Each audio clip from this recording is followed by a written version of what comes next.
Talk, talkity, talk, talk, talky, talky, talk, talk. Hello, beautiful people, and welcome to The Talk, UAL's very first talk show. We have some great guests for you tonight. First off, I'd like to thank our crew, Emma, yeah, we'll get started soon. First things first, I need to take you guys through a new case in my weird art file. Okay, well, today is not necessarily a case, more like something that I found a little bit weird. Here's a video. It's by Prob Cause. Take a look. My practice is really about, like the ephemeral and the temporal and like just this juxtaposition between gesture and text and stillness and movement. And I really try to do it in a way that's like not over aestheticized because like I really want to evoke this pure sense of nostalgia for the viewer. But the viewer, I mean, I don't even think about the viewer because I'm not like a sellout. But like that brings like this whole idea of commodification and like America and like how society is like so obsessed with consumption and capitalism. So I use a lot of green in my paintings. And like I had this one professor who like didn't get it because he probably didn't read like chromophobia and probably doesn't even like recycle or whatever. But like I'm basically just using this like reductive process of visual style, but it's like not stylized because I'm like not a graphic designer or like an illustrator or something. But like my work is really about like the non-objective, but like, like externalized in the beholder's subjective experience. Really coming out of this provisional discourse and like very akin to artists like, like Larrabee McNabb or like Diego Cotter or like Vervo Darashi, you don't know their work? No, that's fine. Like, you should really look them up, though, because, like, I mean, I don't know, whatever. Like, at the end of the day, my work is really, like, an exploration of, like, the Apollonian and Dionysian and, like, these great dichotomies and, like, really unpacking these opposing forces and, like, exploring just, like, primal unity,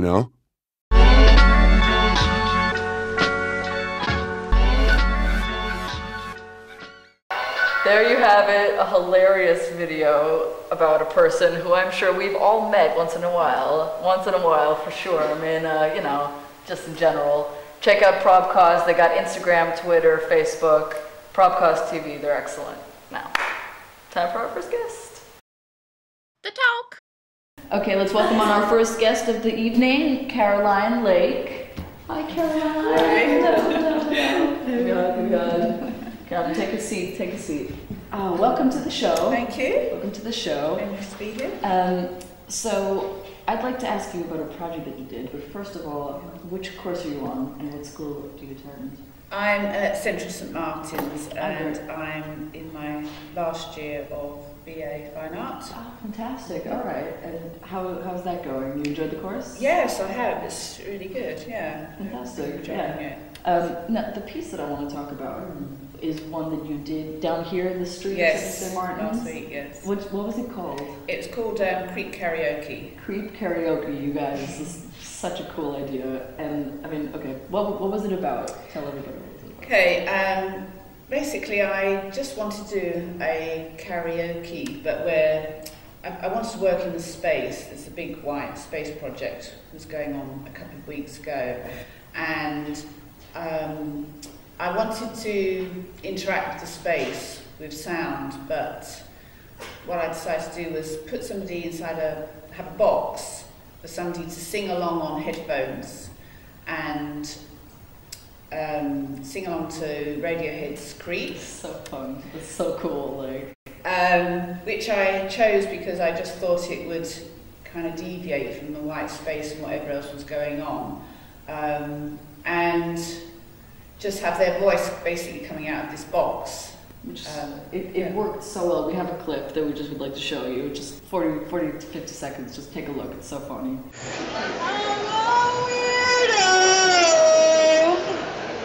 What the hell am I doing here? I don't belong here.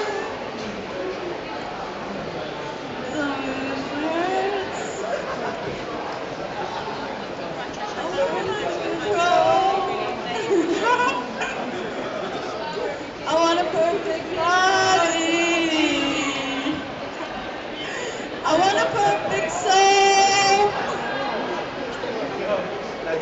I want you to notice when I'm not around. You're so fucking special. I wish I was special. Okay, so now what I want to know is why exactly did you choose Creep out of all of the karaoke songs you could have chosen? Well, it just came up as one of the most popular songs when I looked at popular karaoke songs, which I was a bit surprised at. It's so random. Creep is not a karaoke song? Like, yeah. So random. And I kind of, that sort of caught my eye. And then I just thought the lyrics, I'm a creep, I'm a weirdo, what the hell am I doing here, would be interesting to have coming out into this sort of pristine white space where there's all this kind of work and this sort of very positive energy. I thought it would maybe just offer something slightly more deviant. It definitely did. When people saw that it said Creep on the box, somewhere it said Creep karaoke. People got to ring to it. I guess I'll go sing Creep. You know, it's such an interesting choice. Yeah. And I mean, so why were they in this little box? What was the idea behind it? Well, I'd originally sort of thought about how when you sing along to music that you're listening to through headphones, that you kind of lose a bit of self-conscious feeling about yourself. You just sort of get carried away with the music and the singer. You don't really think about your own voice too much. So I wanted to have that separate from the space. I just wanted to have the voice coming out.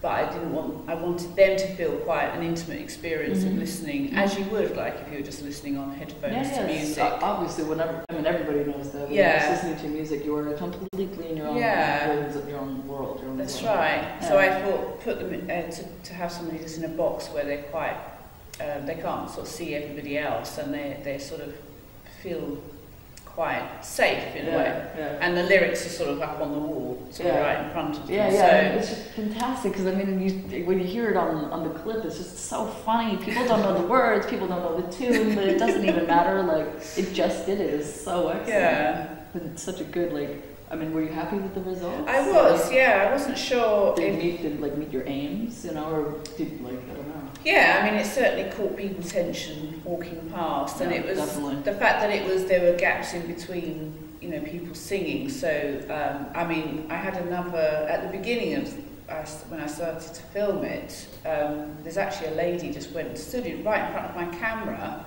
talking on her phone for ages, and then I started singing in the box, and she sort of suddenly moved. Oh my God! Where's this coming from? So it's quite interesting. That is fantastic. That's so smart. It was just sort of interesting just to kind of have this unexpected, these quite kind of negative lyrics come out. Yeah, such an odd song. But it's like a contrast. The context is really it's there. Let people get in their zone and sing this song, but it's such a happy experience. People do it and they find it fun, despite the fact that it's such a depressing song. It's an interesting contrast, actually. It's kind of human, but that's sort of kind of tragic at the same time. Right, exactly. Which is quite interesting. It worked. It really did work, and it was so much fun. And I unfortunately didn't even do it, which I really regret because it just seemed like I know Emma. Our girl Emma up here, she's not going to pass up that opportunity. No way. Well, thank you very much, Caroline. Thank you. Check her out, you guys. Caroline Lake, she'll be around. She's at CSM, so thank you very much, and hopefully we'll have you back sometime. The talk.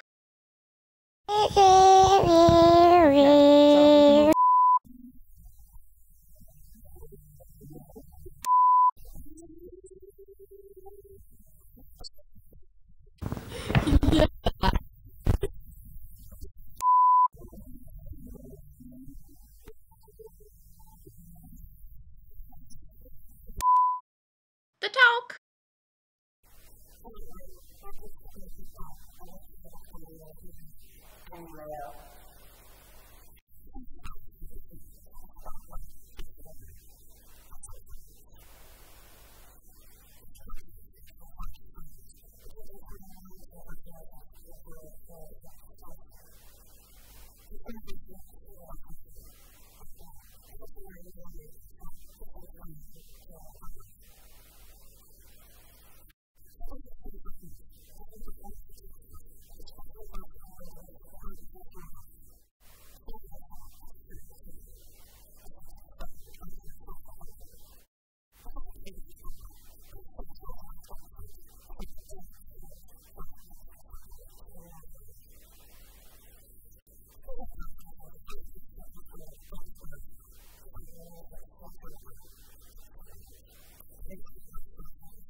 Hi, it's Dougie here, reporting for the mean streets in South St. Martin's.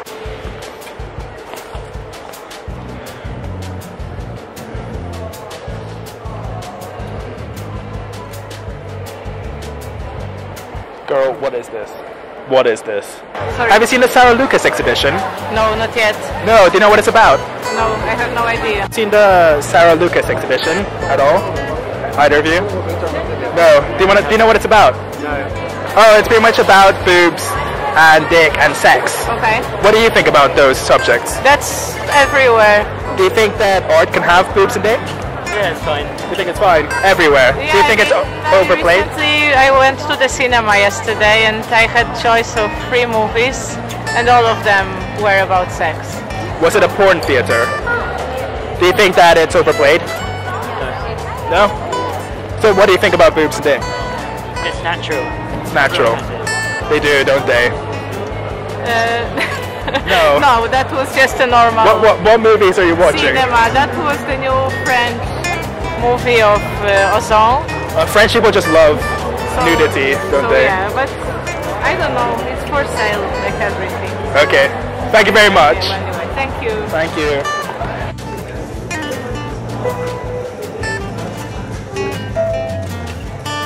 Have you seen this Sarah Lucas exhibition? No, I haven't. Do you know what it's about? No idea. It's pretty much about sex and nudity and penises and boobs, to be specific. What do you think about those subjects in art? I find they're really kind of obvious, like most artists use those subjects. So you don't? No. No. I don't, but... And how do you feel about nudity in general? I feel like it's something that should be private and should stay private. So you're not going to any nude beaches anytime soon? No. Why not? It's great. I love it. It's so freeing. It's not my thing. Well, you know where to find me. Yeah, okay. Okay. Thank you for interviewing. See ya. Excuse me. Did you steal those leggings from the Sarah Lucas show? I didn't know. Excuse me. See you're wearing tights. Did you steal them from the Sarah Lucas show? No, I got them from a Halloween store. Oh, okay. So pretty much the same thing. Did you go to the Sarah Lucas show? I didn't know. It's about boobs. I heard it wasn't very good. Okay, I don't know who Sarah Lucas is. I heard really mixed reviews about it. In fact, I wanted to go so I could have my own opinion, but I just couldn't get around to it. So, I think just make one up. Yeah. It's art school. No one will know. It's just about boobs and dick and nudity. That's great. Yeah, you should go. I should. Yeah. I heard it was just sort of that like really overly conceptual bullshit. That's what drives our school. That's what drives. Exactly. So at least people are making money out of it, I guess. Exactly. When in doubt, show your boobs. Thank you very much. I see you're wearing tights. Did you take them to the Sarah Lucas show? No. Have you heard of the Sarah Lucas show? Yes. What do you think? I like it. I like the fleshy blobs. Fleshy blobs. Yeah. Are they supposed to represent boobs? I think they're just supposed to represent like flesh. A lot of different flesh. Various fleshes. So flesh is good in art. Yes. Good.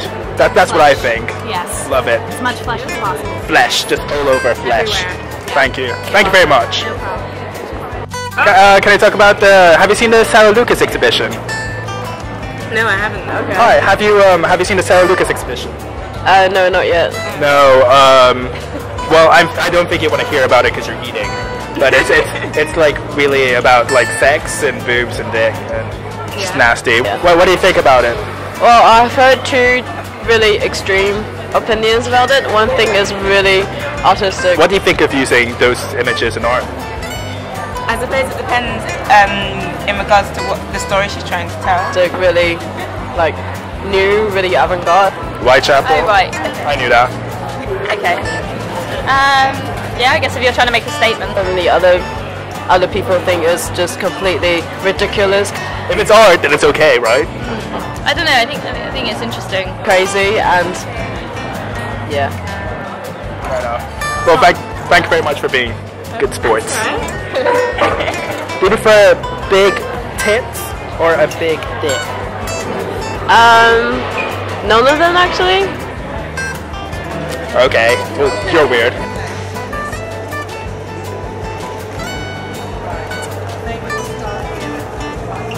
Where the fuck is he? Seriously, where is it?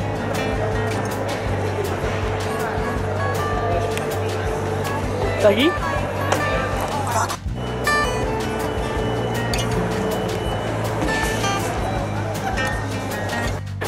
Are you the guy from the Sarah Lucas exhibition? No. No. So you weren't the guy modelling? No, it wasn't. No. It's really hard to recognise who it was. It looks like you. It just had like this much, and it's just his penis. Oh right, okay, yeah, no, it wasn't me. No, not you. Sorry. Excuse me. Are you the guy from the Sarah Lucas exhibition? Definitely. I thought I recognised you, but you're not. I'm so. It's okay. No interest anymore. Thank you. Are you the guy from the Sarah Lucas exhibition? Am I the guy? No, yeah, I'm not the guy. No, you're not the guy. No, I'm not the guy. Sorry, it's really hard to go off just that. Okay, sorry. Go. This segment was brought to you by Douglas from Central St. Martin's. Back to you.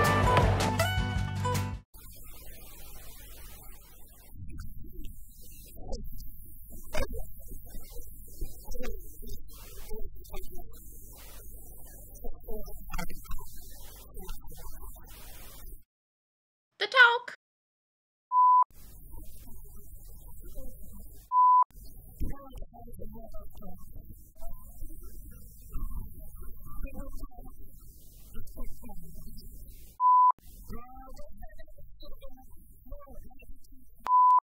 The talk. Okay, let's welcome on our next guests, Bobby and Denisa. Hello, Bobby. Welcome to the show. Have a seat. Hello, Denisa. Hello. Sit down. Welcome to the show, you guys. Welcome to the talk. It's so nice. Now, before we get started, just tell everyone what course you're on and what school you go to. Sure. So we're studying performance design and practice. We're on our Just like final. me. Yeah, we're on our final year at Central St. Martin's. Yeah. Great. Okay, and this has been a good course for you guys. I've seen a bunch of your projects already and what you get involved in, and it always looks so successful. So I think you guys. It seems like you guys are doing. Yeah, it's a good course. It's very diverse and it teaches you. You get to play around with lots of different stuff. Right, exactly. Disciplines, and we're now kind of going off and specialising a little bit, but you can kind of be creative and explore, which is good. Performance design and practice is a very vast field. You know, so it gives you the freedom of doing whatever you want. You know, if you want to go into set design for theatre, then you can do that. You want to work in film, then obviously you can do that. Or maybe stage. Production or management, they really or even performance art. Plethora of options. Exactly. Yeah, it's fantastic. So what I want to talk about is this project that you guys are doing at the moment, which is an opera project. And just for everyone, I've already heard a little bit about this, but what kind of a theater project is this? For people who don't really know much about theatre.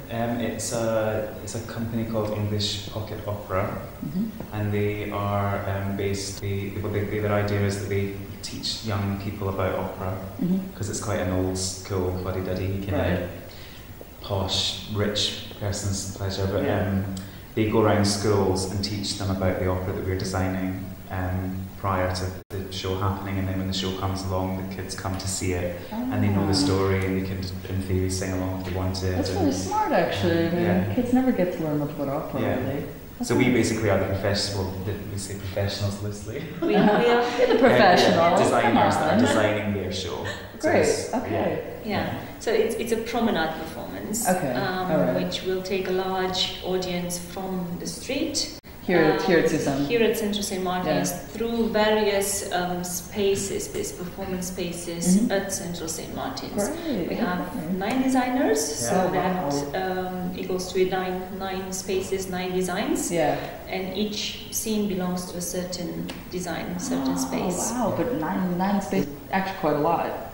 For our small kind of theatre space area. Well, we're kind of taking, I suppose, unconventional spaces as well and trying to making them into performance space. So we start outside the canteen and then we move into traditional kind of studio theatre, then we move to the bar, and it's just kind of the audience are going to be going into more of an environment rather than just having to be a spectator. So they kind of a bit immersive, that's the idea. Which would be traditional opera in general. Exactly. Which is always you sit where you are and you just watch the whole thing happen. So it's interesting. They get to move around a little bit. That's great. Yeah, they get to engage, you know, with the performers. They are allowed to actually get closer to them. Right. Just, you know, I mean, you can have the performer next to you. It's funny because some people hate that, you know, and some people love it. But then that's interesting too, then, because you can watch people become, because then the audience become part of the performance. Right, as well. exactly. Because I mean, like, I know me and Emma actually, we have to. We're going to be mourners in one of the scenes, which is your scene in particular, I know. Yes, yeah. And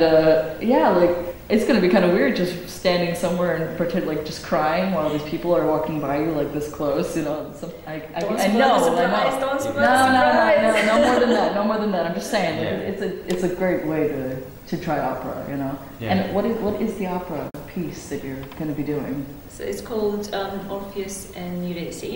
It's based on a famous Greek myth of Orpheus, famous singer, very talented. He could even make animals listen to him. So beautiful, so poetic. Yeah, very poetic. It's a nice one, so he basically, his wife dies on their wedding day, and so dramatic, you know, so Greek.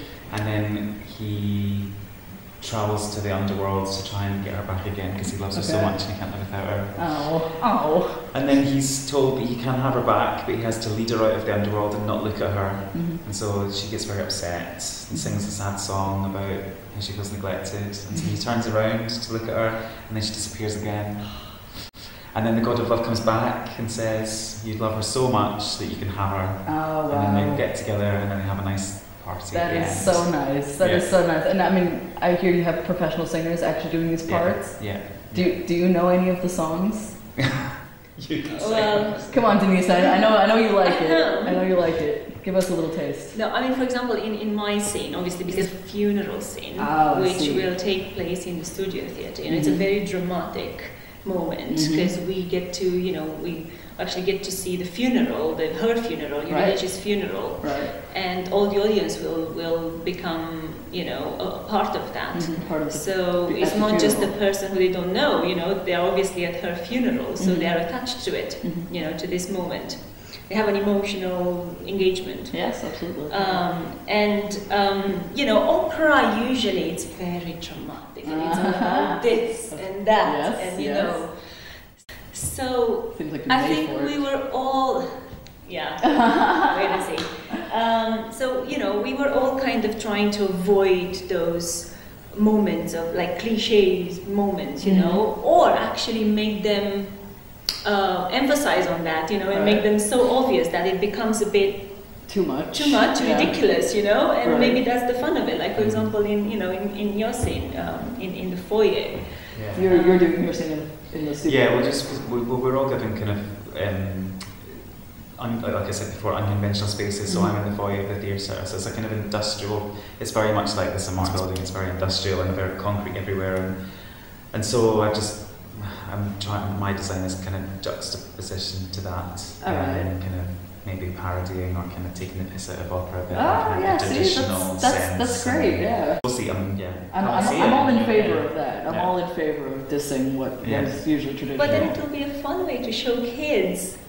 You know, to teach kids about opera. Yeah, in a way, it's not so conventional. Which I mean, a lot of kids find boring. We'll make the adults think, and we'll definitely entertain or engage the kids. You know, so you know, you take both audiences. But as in my scene, it's all so serious. Oh no! And you know, we're now mourning. Everybody's mourning. And you know, you have Orpheus going from time to time, Eurydice, you know, very kind of. That's beautiful. Powerful. That is beautiful. And yes, I am actually. You get to sing? We get to be in the choir. That is amazing. Okay. Yes, we have a choir. I'm gonna be like, I want to hear you. I want to hear that. So yeah, I mean, fantastic, man. Yeah, this scene will be full of mourners, and you know, just to get the audience that feeling of it's a sorrowful moment, and you know, we should pay our respects. And in the studio theater, and it's so dark, you know. Yeah. I mean, how are you gonna make it like a You're doing like the last scene. It's just the idea is a pop-up miniature version of a grand Victorian theatre. I suppose that's the idea. Okay. So the actors are going to operate that. Sorry, that's my watch. That's cool. That's cool. The audience are going to, the actors are going to operate it and just basically kind of just take the piss and be a bit absurd, I suppose. I love that. I love it. I can't wait to be a part of this project, which is awesome. It's so much fun. I'm going to be part of it. I'm going to be part of it and take every opportunity to work with you guys anytime. So yeah, I mean, this is going to be great. And when is this coming out? January the 21st. January 21st. Yeah, we have 2 performances a day. We have matinees at 1:30 and evening performances at 6:30. At 6:30. And what prices can people expect? So we have, I think, the normal price ticket price. It's about £8. Oh, but we have all the I can't remember exactly, but it's cheap. It's 7, 8, up to £12. Between good. 5 to 8. But more details obviously on English Pocket Opera website. And also coming up soon at the Platform Theatre website. Okay. And Facebook page. Fantastic. Okay. Yeah, great. Okay, check out Orpheus. It's called Orpheus. Orpheus and Eurydice from 21st of January to the 26th. Check it on Facebook, Platform Theatre website, and English Pocket Opera website as well. Great, guys. Okay, thank you so much. Cool. Thank you so much for being on the show. The talk. Oh, which camera am I looking This at? one. This one. I always do that. Oh, baby. This one. This one. The talk. It's up to you.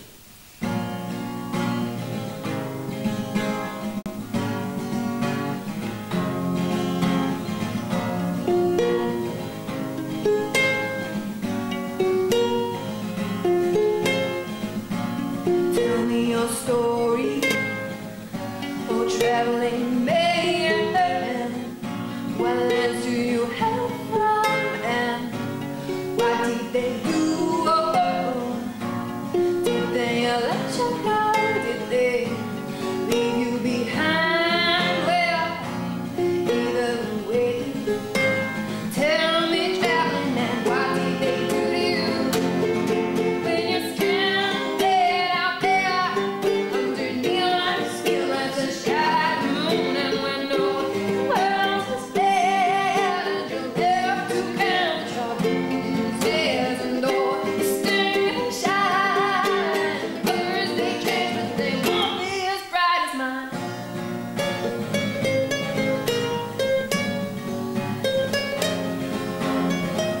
You speak our journeys of strangers and staying, and you move on the horizon.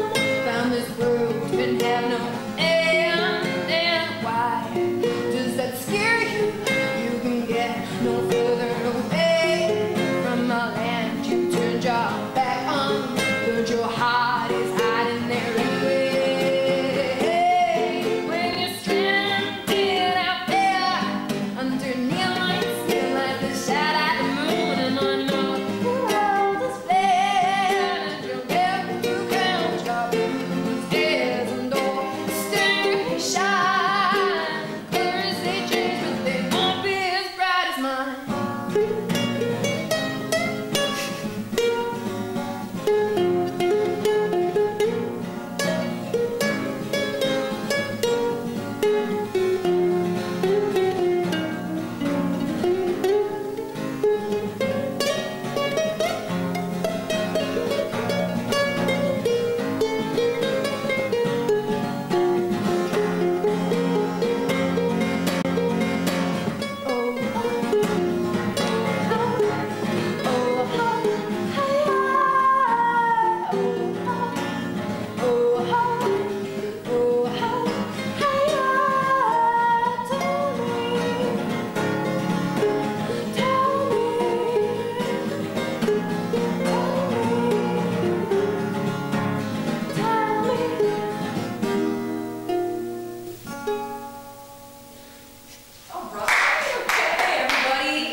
By the 13th, my pal Millie from my class and George. Check them out on YouTube, Facebook, and SoundCloud under By the 13th. Am I right? Yes. Excellent. Okay. Peace out, everybody.